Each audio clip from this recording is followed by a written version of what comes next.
हैं कि युद्ध के अंदर नुकसान या तो यूक्रेन का हो रहा है या रूस का हो रहा है। लेकिन आइए आज के सेशन में नजर डालते हैं कि जब युद्ध होता है तो क्या वाकई में यह विश्व युद्ध होता है, क्योंकि कहते हैं कि युद्ध में किसी ना किसी को क्षति जरूर होती है। आज के जमाने में जब आर्थिक युग है, ऐसी स्थिति में क्षति किन किन को हुई, क्या आपको भी युद्ध का असर पड़ना शुरू हो चुका है? हम में से कई साथी इस बारे में चर्चा करते हुए पाए जाते हैं कि युद्ध तो यूक्रेन और रूस लड़ रहे हैं, हम इतना इंटरेस्ट क्यों ले रहे हैं?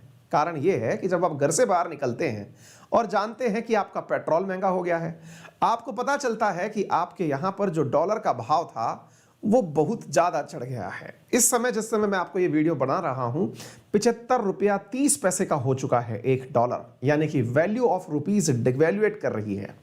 दुनिया भर के अंदर अगर हम बात करें तो बहुत सारे लोगों जो शेयर मार्केट में पैसा लगा के बैठे हुए हैं, लाखों करोड़ रुपए का डे वन में नुकसान हो चुका है। बहुत सारे बिलियनियर्स की संपत्ति रातों रात घट गई है।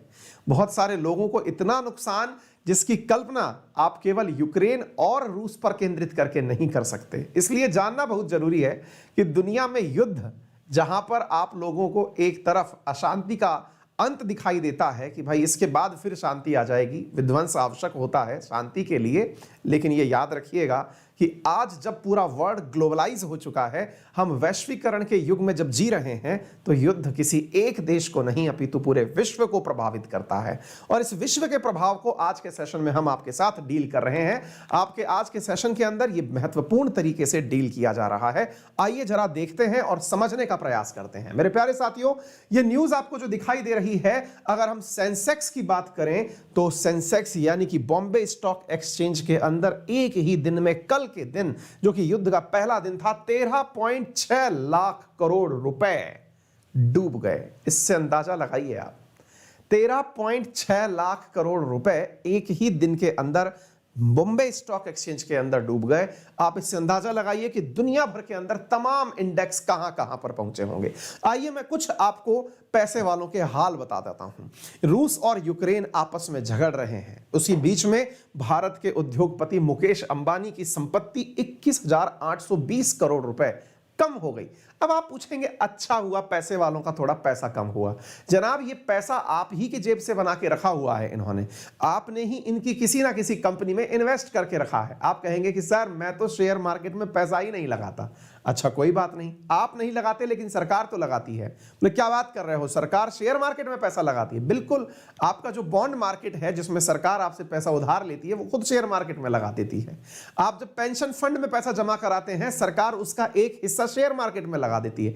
यानी कि आप ये मत समझिए कि आप शेयर में पैसा नहीं देते तो आपका पैसा शेयर में नहीं लगा हुआ है। कई विचारों के दिमाग में ये होता है, मेरा क्या बिगड़ेगा, मैं तो कुछ नहीं करता। आप में से कई लोग कहेंगे, साहब मैं तो कुछ भी नहीं करता, मैं तो पेंशन तो उस आदमी को मिलेगी जो तनख्वाह कमाएगा, मैं तो एकदम बेरोजगार हूं, अब बताइए हमारा क्या बिगड़ेगा। आपके सामान महंगे हो चुके हैं भाई, वैल्यू जिसकी डिक्रीज हो चुकी है, उत्पादन अपने आप प्रभावित होने लग जाएगा। कई कंपनियां रातों रात बंद हो जाएंगी, घाटा इतना हो जाएगा कि कंपनी के कई ऑनर्स को तो हार्ट अटैक आ जाएगा। डायरेक्टली इनडायरेक्टली ये बहुत लोगों को प्रभावित करती हैं चीजें। आइए कुछ फिगर्स पर नजर डालते हैं। मुकेश अंबानी जहां इनकी संपत्ति 21,820 करोड़ कम हुई, वहीं गौतम अडानी की संपत्ति 9,782 करोड़ रुपए का नुकसान हुआ। अगर एलन मस्क की बात करें, जिसको मैं एलियन मस्क के नाम से जानता हूं, 17 लाख से घट करके इनकी संपत्ति 16 लाख करोड़ रह गई है। इसका अर्थ यह हुआ, इन्हें सीधे सीधे एक जने को ही 1 लाख करोड़ का नुकसान हुआ है।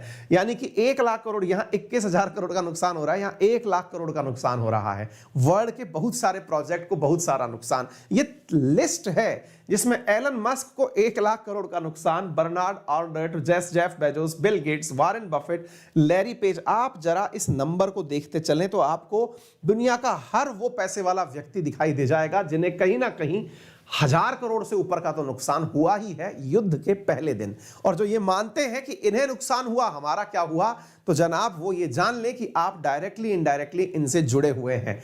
इनके नुकसान की भरपाई आप ही लोगों के पैसे से की जाती है। ये पैसे की मशीन लगा के नहीं बैठे हैं, आप ही का इन्वेस्टमेंट इनका पैसा है और इनका नुकसान आपका पैसा है। आप देख सकते हैं किस प्रकार से इन सभी लोगों की संपत्ति घटी है। ये अमीरों की घटी हुई संपत्ति है। हमने इसको फोर्ब्स के हवाले से आपके सामने साझा किया है।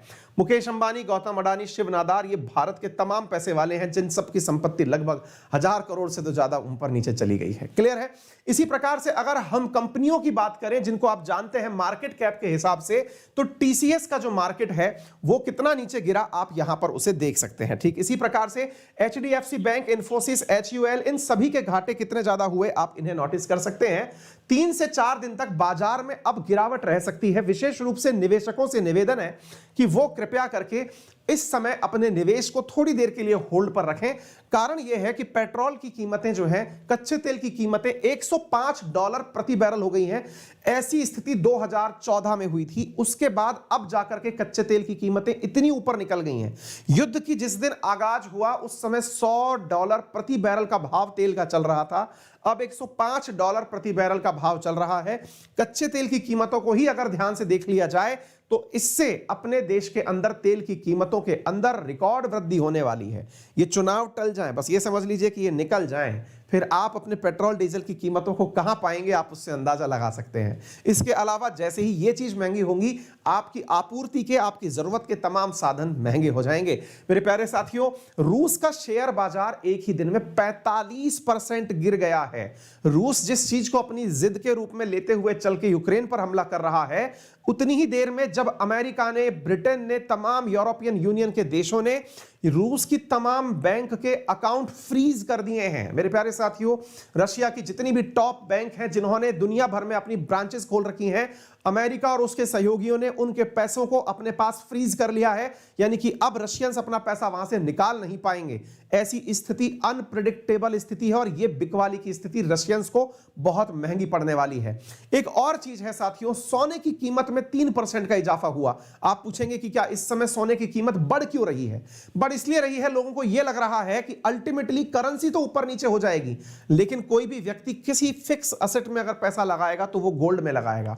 हर व्यक्ति, हर देश अपने पास फॉरेक्स के अंदर गोल्ड को मजबूती से पकड़ना चाहेगा ताकि वो व्यापार के समय फॉरेक्स रिजर्व मेंटेन कर सके। अगर व्यापार बहुत ज्यादा प्रभावित हुआ, सोच के देखिए, तेल की कीमतें इतनी बढ़ गई, अगर हमारे इंपोर्ट्स के अंदर बात करें तो लगभग 1/4 पैसा हम तेल के इंपोर्ट पर खर्च करते हैं। और अगर ऐसी स्थिति में हमारे पास में तेल बहुत महंगा मिलने लगा तो फॉरेक्स रिजर्व हिल जाएगा।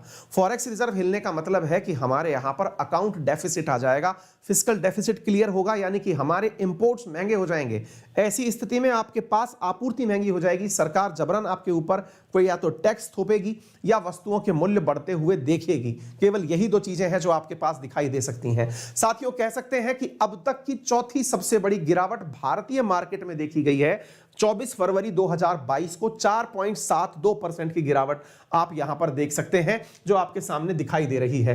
निफ्टी ऑटो, निफ्टी, ये सब के आप हाल देख सकते हैं किस प्रकार से मार्केट नीचे गिर रहा है। ये तमाम वो बड़ी कंपनियां हैं जिनके शेयर आप यहां पर देख सकते हैं कि सबके अंदर कितना गिरावट दर्ज किया गया है। पेट्रोल और डीजल की कीमतों पर नुकसान तो दिखा दे ही रहा है।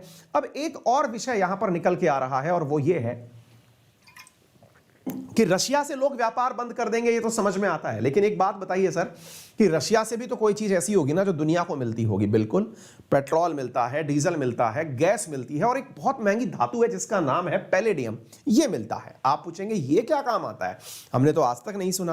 बेटा, ये एक ऐसी धातु है जो सोने से भी ज्यादा महंगी है, गोल्ड से भी ज्यादा महंगी, प्लेटिनम से भी ज्यादा महंगी। आप पूछेंगे काम क्या आता है?